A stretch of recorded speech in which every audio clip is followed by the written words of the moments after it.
pelo de la noche encima y el desvelo de haberme levantado muy temprano, hoy salgo nuevamente buscando un nuevo horizonte. Esta vez al norte, muy al norte. En la tierra de la carne asada, es fin de semana en Ciudad FEMSA, como le dice mi esposa. Seguramente me tocará sentir los 45 grados en donde hay un chingo de cerveza y un montón de sombrerudos tirando fiesta. Evidentemente no estoy nada contento por la hora del vuelo maldito, donde el único culpable de viajar a esa hora soy yo. ¿Qué onda? Pues son las 4 de la mañana. A mí se me ocurre comprar el puto vuelo de las 5 y la chingada, vuelo maldito.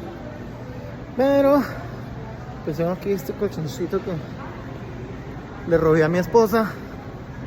Y pues fierro para Monterrey, Palomilla. Hoy vamos a reunirnos con alguien muy interesante. No mames, no puedo dormir ni ver ni con esta madre.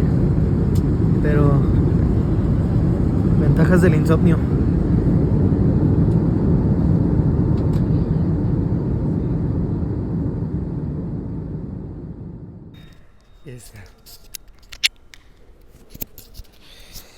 Bueno, entonces te comentaba, porque no es algo tan formal, ¿no? Es más como una charla. El proyecto que se llama El Horizonte, se llama así, Horizonte, y la idea es eso, ¿no? Como platicar con personas que tienen como un olfato, ¿no? Y una capacidad de visión mucho más amplia que el público en general, por la experiencia. Y lo que quería platicar contigo era esto que te comentaba hace ratito que empezáramos a grabar. Bueno, lo primero es como, ¿cuál es la deuda que queda de este sexenio sobre las clases medias? ¿Y cuál es la ventana de oportunidad? Dale, porque Eso, ya empezamos. Okay, Esa es la pregunta. Te comento, fíjate, con las clases medias, ¿cómo lo veo? Y lo he platicado con la propia Claudia, ¿sí? Yo digo que Andrés Manuel llegó a poner como el cimiento de lo que había que hacer, algo que lo hemos platicado con diferente gente, es decir, un sector de la población a la que no se le había volteado a ver por muchísimo. Entonces puso ese cimiento y considero, y por eso me gusta un poco lo que está diciendo Claudia del segundo piso, o construir la segunda, pues sí, el segundo piso. El COVID desvió la atención, vamos a ponerlo así, o obligó a centrarse por 2 años en algo inesperado. Inesperado en cuestión económica, inesperado, y cuando digo económica es por el recurso que se tuvo que poner para todo el tema vacunas. Sí, no, Manuel no le tocó fácil nada. Pero quiero un poco ponerlo, entonces, para entrar al segundo piso. Interrumpimos esta entrevista porque hubo un error en la grabación. La neta, los que me conocen saben que nunca he sido bueno con la tecnología y me aventé solo esta entrevista y nomás grabé como 1 minuto de 15, pero no la quiten, porque Tatiana Cloutier nos regaló una clase magistral de políticas públicas para las clases medias y su visión a los siguientes 6 años y unas recomendaciones sobre campañas electorales. Así que no se lo pierdan y córrele.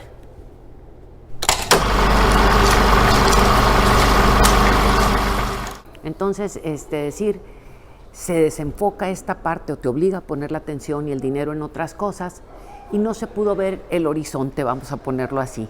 Se tuvo que trabajar cimiento y creo que ahí se queda, ¿no? ¿Y qué le viene? Y por eso me gusta esta parte donde hablan continuidad con cambio. ¿Qué hay que hacer?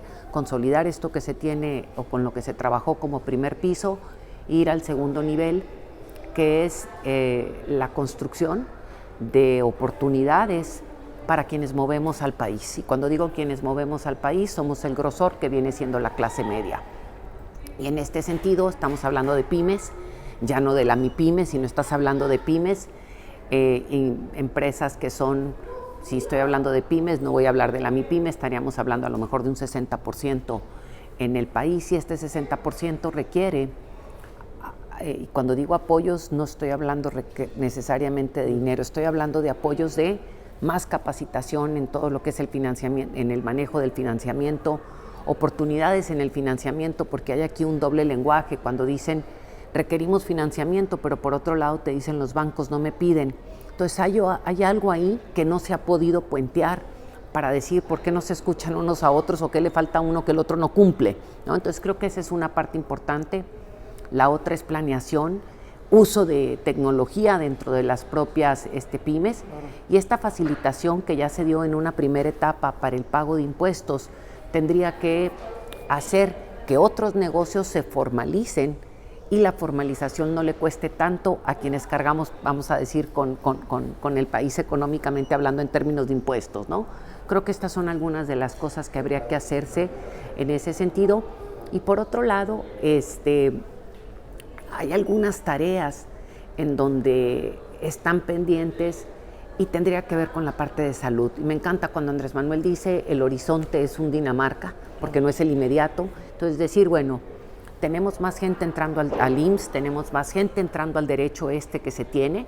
La cosa es, si se está logrando, y esto es lo que habría que ampliar, que se tenga una calidad y una capacidad de respuesta mucho más rápida en los institutos de salud, y donde la gente diga, voy y como estoy yendo ahí de forma cotidiana, digo cotidiana hablo porque voy en el día a día, exista un ojo que se le pone más y se puedan resolver problemas que normalmente por la cobertura, por la urgencia y por todo esto que vivimos, que lo vuelvo a pegar al COVID, no dio tiempo para que se pudiera avanzar. Y por eso yo aplaudo que Zoe Robledo se haya querido quedar a decir, hay que terminar este proceso, hay que darle.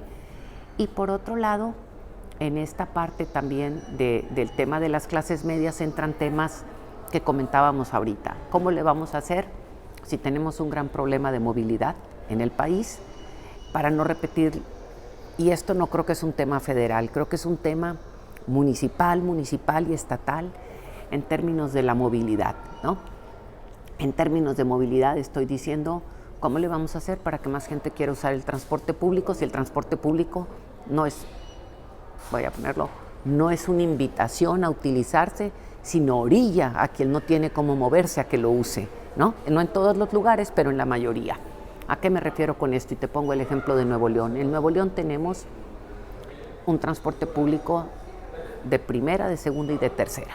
El de primera es el que viene refrigerado, y viene al sector de San Pedro Garza García. Es como que hubiera ciudadanos de primera, de segunda y de tercera, cosa que no tiene por qué haber, ¿no? Entonces, en ese sentido, creo que hay un énfasis que se tiene que poner en todo el tema de la movilidad, y que la movilidad sea una posibilidad donde lo queramos usar porque nos conviene, no porque es un sacrificio o una pena porque la gente se echa hasta 4 horas en el transporte público para llegar a su trabajo.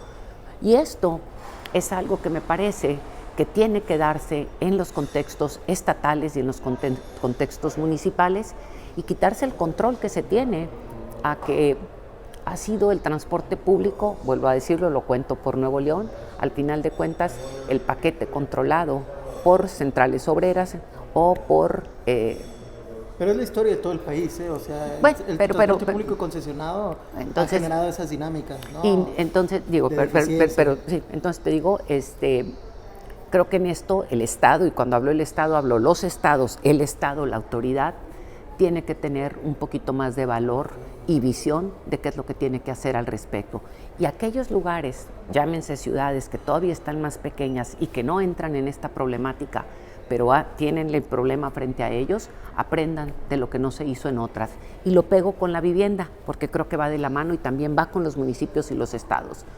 La vivienda no puede estar siendo construida como ha sido construida hoy en día, y cuando digo esto, en donde crees que son cajones de zapatos donde metes a la gente. No, tiene que haber áreas de esparcimiento, tiene que haber una vivienda nueva, con uso racionalizado, con aparatos que apoyen al ahorro del agua, en donde tenemos que tener la obligación a que el constructor tenga ya de origen una manera de cómo va a ser el aprovechamiento del agua, especialmente si son verticales, o sea, muchas... Cerca de centros de trabajo o de centros de alto interés, ¿no? Sí, entonces... Hospitales, bibliotecas, parques... Creo que la dinámica tiene que ser distinta, ¿no? Y esto, otra vez vemos una elección y nos vamos a presidente o presidenta de la República y no nos estamos yendo a quién es mi gobernador y quién es mi alcalde, o quién es mi alcaldesa y quién es mi gobernadora. Pues una visión bastante integral, ¿no? no me esperaba que nos fueras paseando, ¿no? Pues por el tema, ¿no? Desde las empresas, salud. Está pegado, claro, vaya, sí, es una visión pareciera que no. Y otra vez, yo te lo digo y lo escucho, porque he recorrido muchas partes del país hablando con empresarios y tienen una mortificación, voy a decir, muy aislada. La voy a poner para no ponerle otro adjetivo, y cuando digo aislada es como que el problema fuera que el presidente o la presidenta te resuelva todo y sin entender que las dinámicas son más locales. Y me encanta una parte que estuve en Saltillo y me decía la gente, ¿qué queremos? Crecimiento, desarrollo. Y el desarrollo no se puede dar si no viene de una manera holística a partir de lo que estamos comentando ahorita. Claro, Sí. sí, claro. Pues para terminar quizá, porque tenemos el tiempo encima, y obviamente agradecerte, ¿no? Que nos hayas dado este espacio.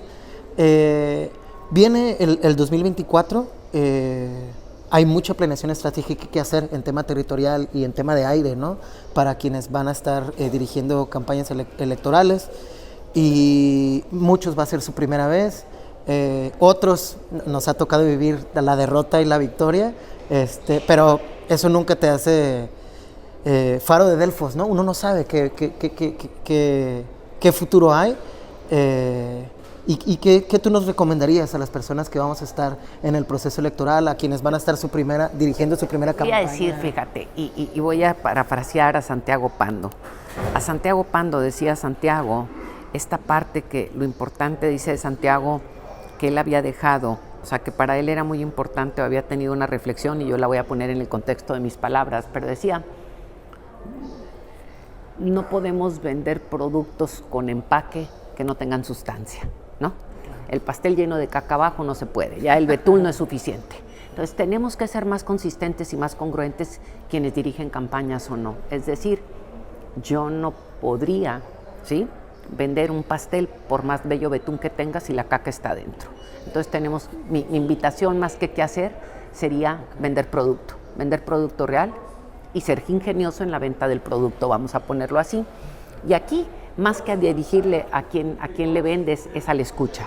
Y el escucha tendría que ser, yo les digo dos cosas: los defectos de las personas que entran a la vida pública con el poder se magnifican y las virtudes se minimizan.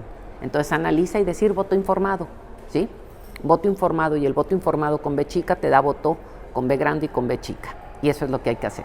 Claro, ¿no? O sea, desde el plan de gobierno. Así es. ¿De dónde viene este compa? ¿Cuáles son sus antecedentes? A eso voy. ¿Qué hizo si ya estuvo en el servicio público? ¿Qué hizo? ¿Cómo lo hizo? ¿Volvió o no volvió?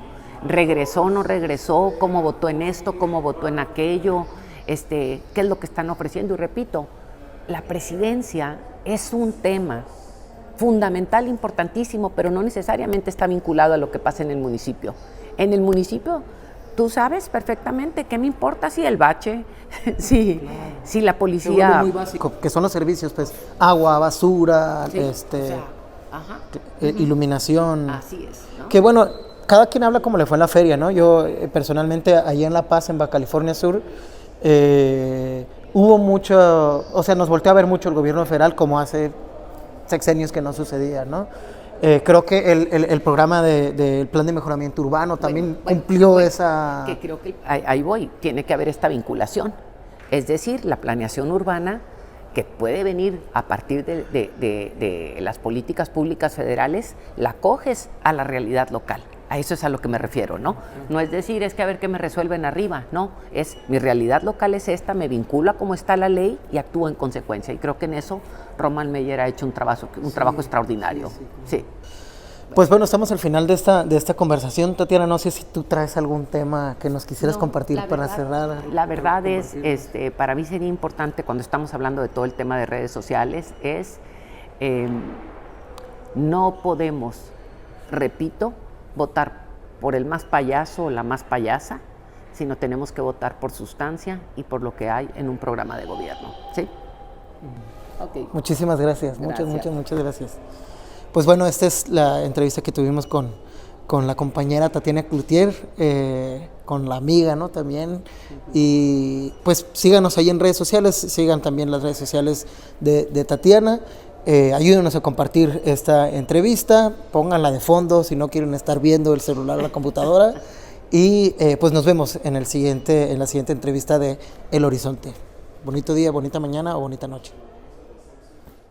Venga.